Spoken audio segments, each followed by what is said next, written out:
મારો દેવર હજુ પણ તેના નાના નાનીના ઘરે રહેતો હતો અને તેઓ 100 વર્ષના થઈ ગયા હતા અને હવે તેમના પોતાના ઘરે એટલે કે અમારી સાથે રહેવા લાગ્યો હતો. એક દિવસ હું ઘરે એકલી હતી અને પછી દેવરે મને, મિત્રો મારું નામ રેખા છે અને હું 25 વર્ષની છું. મારા લગ્નને લગભગ 6 વર્ષ થયા હતા. મારા પતિ ઉપરાંત મારા સાસરિયામાં તેનો એક ભાઈ પણ હતો જે રાજકોટમાં તેની નાનીના ઘરે રહેતો હતો. મારા સાસુ સસરાનું અવસાન થયું ત્યારે મારો દેવર 6 વર્ષનો હતો. મારા પતિને કોઈ બહેન ન હતી, 2 જ ભાઈ હતા. મારા પતિની ઉંમર પણ વધુ ન હતી.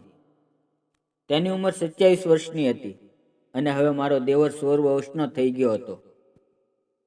જ્યારે મારો દેવર 6 વર્ષનો હતો ત્યારે તેના માતા પિતા આ દુનિયા છોડીને જતા રહ્યા. ત્યારે તેના નાના નાની મારા દેવરને સાથે લઈ ગયા, કારણ કે તે સમયે તે ખૂબ જ નાનો હતો અને મારા પતિ ખૂબ જ હોશિયાર અને ઉંમરમાં મોટા હતા અને તે પણ તેના નાના નાનીના ઘરે ચાલ્યા ગયા. પરંતુ જ્યારે તે મોટા થયા ત્યારે તેના નાના નાનીએ તેના જલ્દી લગ્ન કરવાનું નક્કી કર્યું. મારા પતિએ મારી સાથે લગ્ન કર્યા. તે પછી મારા પતિએ નક્કી કર્યું કે લગ્ન કર્યા પછી તેઓ તેમના નાના નાનીના ઘરે નહીં રહે, પરંતુ ભાવનગર શહેરમાં તેના ઘરે જશે. જ્યારે મારા લગ્ન થયા ત્યારે તે રાજકોટમાં હતા, પરંતુ લગ્નના 1 મહિના પછી મારા પતિ મને મારા સાસરે લઈ આવ્યા. નાના નાનીએ પણ આ બાબતે કોઈ વાંધો નહોતો. મારા પતિએ ભાવનગરમાં જ કામ કરવાનું શરૂ કરી દીધું હતું. ત્યારે મારો દેવર હજુ પણ તેમના નાના નાનીના ઘરે રહેતા હતા અને તેની ઉંમર 100 વર્ષની હતી. મારા લગ્નને લગભગ 6 વર્ષ વીતી ગયા અને હું આ ઘરમાં એકલી રહેતી હતી. એકવાર હું બહુ બીમાર પડી ત્યારે મારો દેવર ઘરે આવ્યો, પણ તે દરરોજ શાકભાજીની સાથે બજારમાંથી ફટકડી પણ લાવતો હતો. તે મારા દેવર હતા, પણ હું તેને કંઈ પૂછી શકતી નહોતી અને હું ચૂપચાપ ફટકડીને એક ડબ્બામાં રાખી દેતી. લગભગ 20 દિવસ પછી મેં ઘણી બધી ફટકડી એકઠી કરી. આખરે કંટાળીને એક દિવસ મેં મારા દેવરને આનું કારણ પૂછ્યું.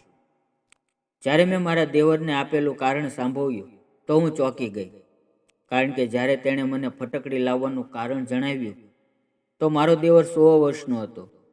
બીમારીને કારણે મને ખરાબ લાગતું હતું અને હું ઘરનું કંઈ પણ કામ કરી શકતી નહોતી. મારા દેવર તે દિવસોમાં તેના મામાના ઘરે રહેતા હતા. ઘરમાં બધા કામ હું એકલી જ કરતી. મારા પતિ રાત્રે જ ઘરે આવતા અને સવારે કામે ચાલ્યા જતા, અથવા રવિવારે રજા હોય તો બપોર સુધી ઘરે હાજર હોય અને તે પછી તે તેના મિત્રો સાથે ફરવા માટે ઘરની બહાર નીકળી જતા અને રાત્રે 11 વાગ્યે ઘરમાં પ્રવેશતા. ઘરના બધા કામની જવાબદારી ફક્ત મારા માથે હતી. એક દિવસ મારી તબિયત બહુ ખરાબ થઈ ગઈ. ઘરનું કોઈ કામ થતું નહોતું અને બીજી બાજુ મને રસોઈની ચિંતા હતી, કારણ કે મારા પતિ પણ સાંજે ઘરે આવતા હતા. બાકીનું કામ મોડું થાય તો ચાલતું, પણ મારે પતિનું જે પણ કામ હતું તે મારે તેમના સમય પ્રમાણે કરવાનું હતું.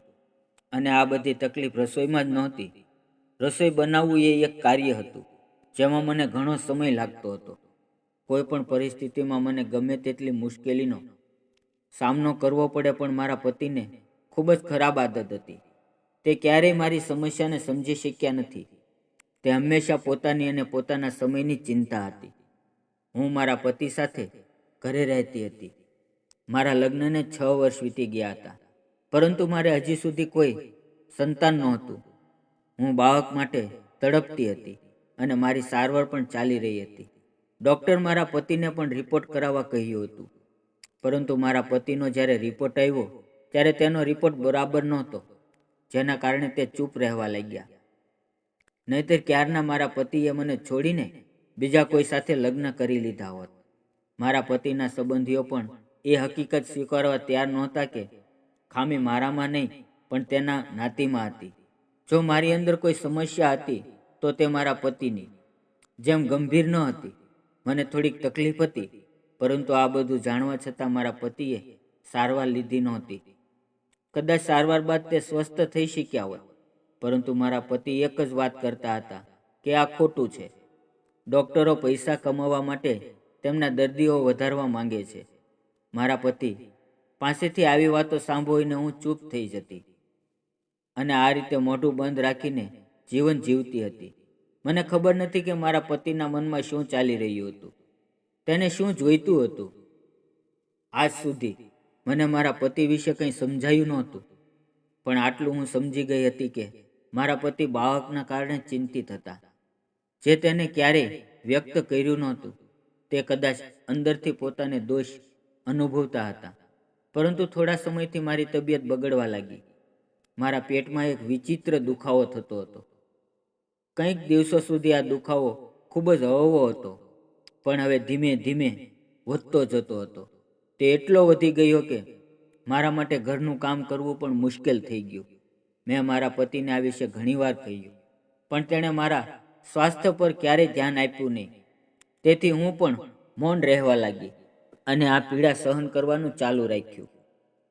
ક્યારેક હું પેટના દુખાવા માટે ગોળીઓ લેતી રહેતી, જેથી થોડીક રાહત મળી જાય, પરંતુ દવાની અસર ફક્ત થોડા સમય માટે જ રહેતી. તે પછી ફરીથી દુખાવો થઈ જતો. મારી સૌથી મોટી સમસ્યા એ હતી કે મારે હજુ સુધી કોઈ સંતાન નહોતું અને ઘરમાં કોઈ નહોતું જે મારી સાથે વાતચીત કરે, મારી આ માંદગીમાં મારી સંભાળ રાખે. મારી કાળજી લેવા માટે અહીંયા કોઈ નહોતું અને મારા પતિ એવા હતા કે તેમને મારી જરાય પડી નહોતી.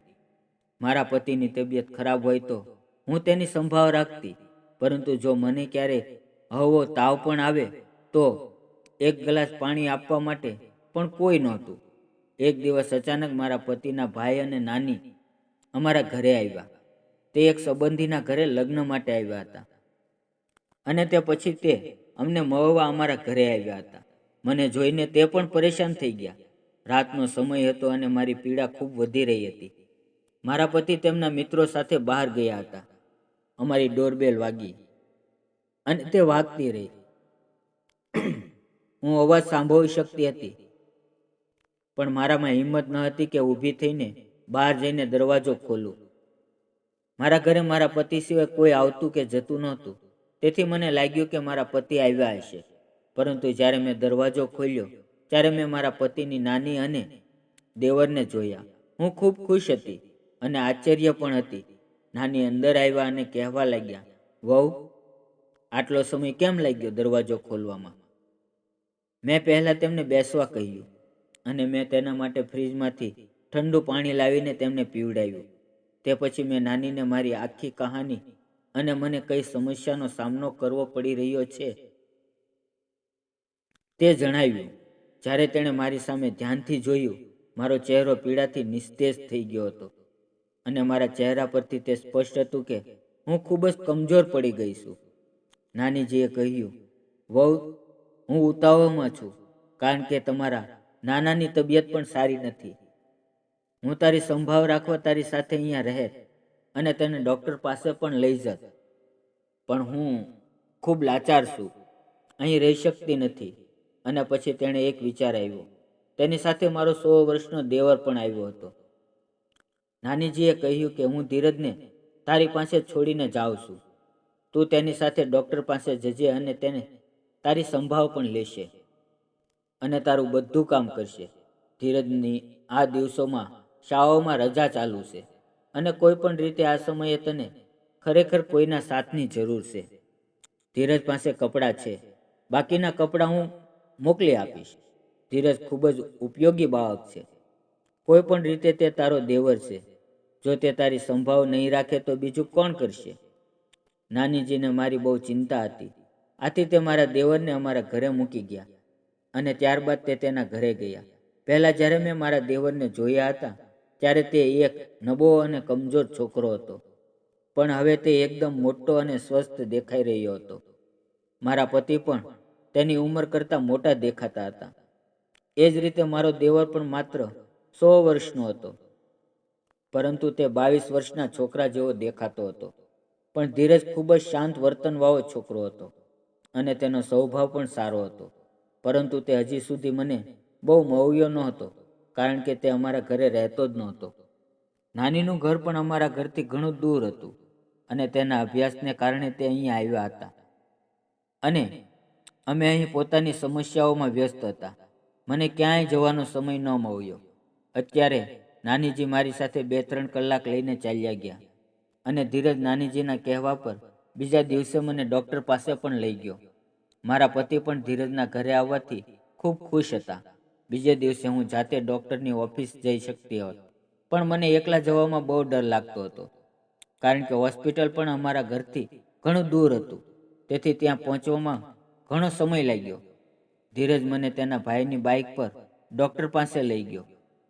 લગભગ 20 મિનિટ પછી અમે હોસ્પિટલ પહોંચ્યા. ઘણા સમય પછી મારો વારો આવ્યો. ત્યારે હું ધીરજ સાથે ડૉક્ટરની કેબિનમાં ગઈ. ધીરજ પણ એક બાજુ ચૂપચાપ બેસી ગયો. ડૉક્ટરે મારું અલ્ટ્રાસાઉન્ડ કર્યું અને મને એક ખૂબ વિચિત્ર રોગ વિશે જણાવ્યું. ડૉક્ટરે કહ્યું કે આ એક રોગ છે જે વધતી ઉંમર સાથે વધતો જ રહે છે. આ સમસ્યા આપણા દેશમાં અંદાજે 50% મહિલાઓમાં જોવા મળે છે. આ રોગમાં 2 પ્રકારની સમસ્યાઓ છે. પ્રથમ, બાળક હોવું શક્ય નથી અને પેટમાં સખત દુખાવો થાય છે. તમારા ગર્ભાશયમાં સોજો આવી ગયો છે. તેની એકમાત્ર સારવાર એ છે કે મહિલાને લગભગ 1 વર્ષ સુધી લાંબી સારવાર લેવી પડે છે અને એકમાત્ર ઉપાય એ છે કે તમારે શક્ય તેટલી વહેલી તકે તમારો સોજો દૂર કરવો પડશે, અન્યથા તમે ક્યારેય માતા નહીં બની શકો. મેં ડૉક્ટરને પૂછ્યું કે આ સારવારમાં સાહેબ કેટલો ખર્ચ થશે?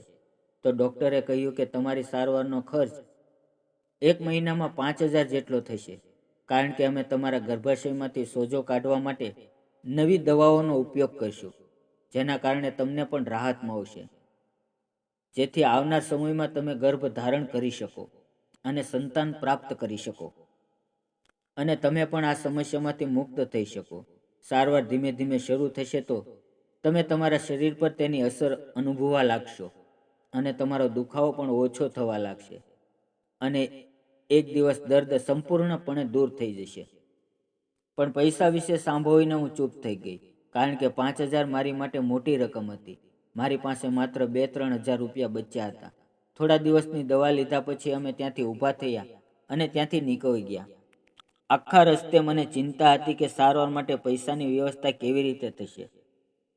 2 કલાક પછી જ્યારે અમે ઘરે પહોંચ્યા તો હું ખૂબ જ ઉદાસ થઈ ગઈ અને મારી પીડા પણ ઘણી વધી ગઈ હતી. ધીરજે મારી હાલત જોઈને મને કહ્યું કે ભાભી, હવે આરામ કરો, હું તમારી દવા લાવીશ. પહેલાં ધીરજે મને જમવાનું આપ્યું ને પછી દવા આપી. દવા લીધા પછી હું થોડીવાર માટે સૂઈ ગઈ, પણ મારા મનમાં બસ એટલું જ હતું કે મારે રસોઈ કરવી છે, રાત્રે ભોજન રાંધવાનું છે. સાંજના 6 વાગ્યા હતા. મારા પતિ 7 વાગ્યે જમી લેતા. હું જલ્દી ઊભી થઈ અને રસોઈ કરવા માટે રસોડામાં ગઈ ત્યારે મેં જોયું કે મારો દેવર રસોડામાં ઊભા રહીને ભોજન બનાવી રહ્યા હતા. મેં તેની સામે ભારે આશ્ચર્યથી જોયું તો તેણે મને કહ્યું, ભાભી, મને આ આદત છે. હું નાનીને પણ કામમાં મદદ કરું છું. તમારે રસોઈ કરવાની જરૂર નથી. મને ખબર છે કે દાળ અને રોટલી કેવી રીતે બનાવવી. હું દાળ રોટલી બનાવી લઈશ. મેં મારા દેવરને કહ્યું, તમારા ભાઈને બધાના હાથનું ભોજન ગમતું નથી, તેથી મારે જ રાંધવું પડશે. ધીરજના મેં કહ્યું, હું જાતે જ ભોજન બનાવીશ. આજે રાત્રે ભોજન માટે કોઈ શાક બનાવીએ. એટલા માટે તમે જાઓ અને બજારમાંથી શાકભાજી ખરીદીને લાવો. હું રસોઈ શરૂ કરું. મેં ધીરજને પૈસા આપ્યા અને તે શાકભાજી લેવા બજારમાં ગયો. થોડા સમય પછી જ્યારે તે ઘરે પાછો આવ્યો ત્યારે મેં સામગ્રી તપાસી. બધો સામાન પૂરો હતો, પરંતુ સામાન સાથે ખૂબ જ વિચિત્ર વસ્તુ આવી હતી. મેં ભારે આશ્ચર્ય સાથે પેકેટ ખોલ્યું. મેં જોયું તો અંદર ફટકડી હતી. પણ ધીરજ બજારમાંથી ફટકડી કેમ લાવ્યા હતા? હું વિચારી રહી હતી કે ફટકડી કેમ લાવ્યા હતા, પણ મેં તેને ફટકડી વિશે કશું પૂછ્યું ન હતું. મને લાગ્યું તે કદાચ ભૂલથી લાવ્યા હશે. પણ બીજે દિવસે ફરી જ્યારે મેં મારા દેવર પાસેથી સામાન મંગાવ્યો તો સામાનની અંદર ફરી ફટકડી નીકળી હતી. હવે તેણે માલની સાથે દરરોજ ફટકડી પણ લાવવાનું શરૂ કર્યું. જો હું તેની પાસે કંઈ પણ મંગાવતી તો તે 50 રૂપિયાની ફટકડી ચોક્કસ લાવતો અને હું એ ફટકડીને એક ડબ્બામાં રાખતી. પણ મારી પાસે હવે એટલી ફટકડી ભેગી થઈ ગઈ હતી કે ફટકડીનો આખો ડબ્બો ભરાઈ ગયો હતો.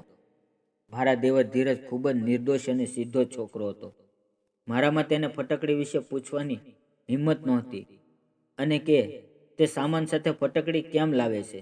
ધીરજે એક મોટી સમસ્યા પણ ઊભી કરી રહ્યો હતો અને તે સમસ્યા એ હતી કે મેં સાંભળ્યું હતું કે ફટકડી સ્ત્રીઓના અનેક રોગોને મટાડે છે અને આ રોગોને દૂર કરવા માટે ફટકડી વપરાય છે. હું પહેલેથી જ બધું જાણતી હતી, કારણ કે મેં લોકોને આવી વાતો કરતા સાંભળ્યા હતા. પણ હું મારા દેવરને આ વિશે પૂછતા શરમાતી હતી કે તે આખરે ફટકડી કેમ લાવે છે. શું તેણે મારી અને ડૉક્ટર વચ્ચે બધું સાંભળ્યું હતું? હું તેના વિશે વિચારીને થાકી જતી હતી અને ક્યારેક હું ગુસ્સે થઈ જતી અને વિચારતી કે મારા દેવરને કહી દઉં કે તે ફટકડી ન લાવે. પણ હું કંઈ કરી શકતી ન હતી. તે મારા પોતાના હતા. હું તેના સાથે ગુસ્સામાં વાત કરી શકતી ન હતી અને પછી તે મને ખૂબ મદદ કરી રહ્યા હતા. પણ એક દિવસ મેં ઘણી હિંમત એકઠી કરીને ધીરજને પૂછ્યું, તમે આ રોજ આ સામાન સાથે ફટકડી કેમ લાવો છો? મારો પ્રશ્ન પૂછ્યા પછી ધીરજે મને કંઈક એવું કહ્યું જેનાથી હું ચોંકી ગઈ અને હું ધીરજના કહેવા પર વિચારતી રહી. ધીરજે કહ્યું કે ફટકડી લાવવાનો અર્થ એ છે કે તમે પતિ પત્ની રાત્રે રૂમમાં ઝઘડો કરતા હતા અને ધીરજ દરવાજે કાન રાખીને મારો ઝઘડો સાંભળતો હતો. મને આ ખૂબ જ શરમજનક લાગ્યું. મારા દેવરની વાત સાંભળીને હું શરમાઈ ગઈ. તેણે મારી અને મારા પતિ વચ્ચેની વાતચીત સાંભળી હતી. હું સમજી ગઈ કે તે દરરોજ ફટકડી કેમ લાવે છે, પણ તે મને કહી શક્યો નહીં કે તેનો ઉપયોગ કેવી રીતે કરવો. હું દોડીને મારા રૂમની અંદર ગઈ. મેં અંદરથી દરવાજો બંધ કરી દીધો અને જોરથી રડવા લાગી. એક તરફ મને સંતાન ન થવાની સમસ્યા હતી અને બીજી તરફ મને આ સમસ્યા હતી. અને તે કેવી શરમજનક વાત છે. મારો દેવર મને આ કહેતા શરમ અનુભવે છે. થોડી વાર પછી ધીરજે મારા રૂમનો દરવાજો ખખડાવ્યો. તેણે મને કહ્યું કે ભાભી, હું સવારે મારા નાના નાનીના ઘરે પાછો જાઉં છું. અહીં વધુ રોકાઈ શકતો નથી. હું તમારી અને ભાઈ પાસે અહીં આવીને ખૂબ જ ખુશ છું. પણ મેં કશું કહ્યું નહીં. હું જેટલી શરમ અનુભવતી રહી હતી કે હું તેની તરફ જોઈ શકતી નહોતી અને કહી પણ શકતી નહોતી કે તમે હજુ થોડા દિવસ રહો. બીજે દિવસે સવાર થતાં જ તે ધીરજ ટ્રેનમાં પાછો ચાલ્યો ગયો. તેમના ગયા પછી મુશ્કેલીઓ દિવસે ને દિવસે વધતી જતી હતી. ધીરજને ગયાને લગભગ 1 અઠવાડિયું થઈ ગયું હતું. એક દિવસ મેં ફટકડીનું બોક્સ બહાર કાઢ્યું અને વિચાર્યું, આ બોક્સ ફેંકી દઉં. પણ ફટકડી જોયા પછી મને ધીરજના શબ્દો યાદ આવ્યા અને મને પછી ખૂબ જ વિચિત્ર લાગણી થઈ. પણ પછી મેં વિચાર્યું કે ધીરજ બધું મારા સારા માટે જ કરી રહ્યો હતો. તેણે કંઈ ખોટું કર્યું નહોતું. તેથી મેં થોડી ફટકડી કાઢી અને સ્નાન કર્યું. મેં ફટકડીના નાહવાના પાણીમાં નાખી અને થોડા સમય પછી ફટકડી પાણીમાં ઓગળી ગઈ. તેથી મેં તે પાણીથી સ્નાન કર્યું. હું ઘણા દિવસો સુધી એ ફટકડીના પાણીથી સ્નાન કરતી રહી અને પછી ધીરે ધીરે મારો રોગ દૂર થઈ ગયો. મને બીમારી હતી કે મારા શરીરમાંથી ખૂબ જ દુર્ગંધ આવતી હતી. મારા પતિ રાત્રે મારી સાથે રહેતા નહોતા. મેં પોતાને સ્વચ્છ રાખવાનો ઘણો પ્રયાસ કર્યો. લગભગ 1 મહિનો વીતી ગયો હતો અને મારા શરીરમાંથી દુર્ગંધ જતી રહી હતી અને મારી બીમારી પણ ઓછી થવા લાગી હતી. પહેલાં મારા પતિ મારી સાથે રોજ ઝઘડો કરતા હતા.